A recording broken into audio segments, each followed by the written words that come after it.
Bonjour à tous, le dernier point de ça commence ici. Notre actualité du jour portera sur Ici tout commence, 875. Bérénice révèle des informations sur la mort subite de Constance. Constance rentre chez elle après une nuit sans donner de nouvelles.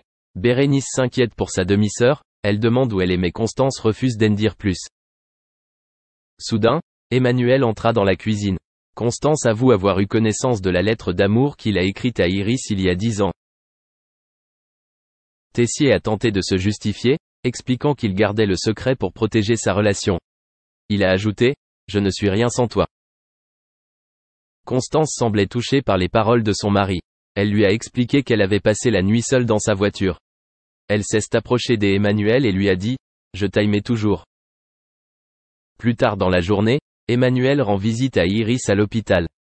Il lui dit qu'il était au courant de la lettre et lui dit « Maintenant que tu as vraiment ruiné Constance et moi, peut-être pouvons-nous en rester là? Ou est-ce que tu continues avec Marc? » Iris répondit qu'elle ne dirait rien à son mari, car cela lui ferait mal de savoir que Tessier l'avait trahi.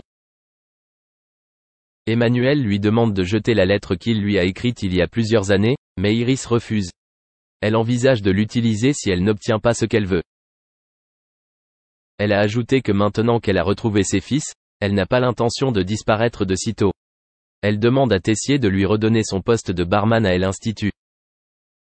Plus tard, il s'est rendu compte qu'il était victime de chantage. Mais a-t-il vraiment le choix? Merci d'avoir regardé et à la prochaine vidéo. N'oubliez pas de vous abonner à notre chaîne. En attendant, dites-nous ce que vous en pensez dans la section commentaires ci-dessous. Au revoir. Rien que ça.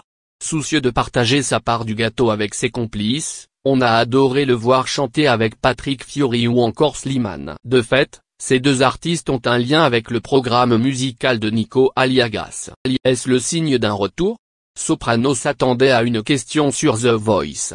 Voici comme il résume son expérience dans l'émission de TF1, mais on avait besoin d'une confirmation en bonne et due forme.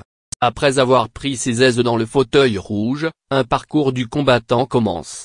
Une fois l'équipe de talent formée, il faut beaucoup donner de soi. Aussi, après avoir longtemps pesé le pour et le contre, il déplore fortement d'être dans l'incapacité de concilier sa tournée et l'enregistrement du show.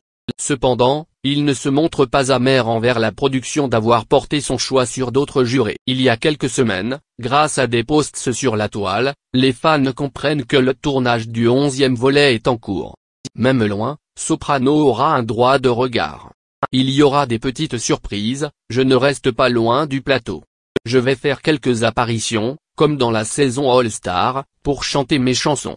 D'ailleurs, comment oublier son duo avec MB14? Lors de la QV spéciale 10 ans, la performance des deux artistes avait illuminé le cœur des téléspectateurs. Soudain, on lui pose la question que tout le monde pense bas. Soprano ne souhaite pas dire Fontaine. Il demeure plus que jamais fan du principe de ce programme. Donc, si jamais la production décide de le solliciter et que son planning lui permet d'assurer, il y retournera. La balle est maintenant dans le camp de TF1. Pour l'heure, la chaîne n'a pas encore réagi, mais nul doute qu'elle reçoit cette déclaration d'amour 5 sur 5.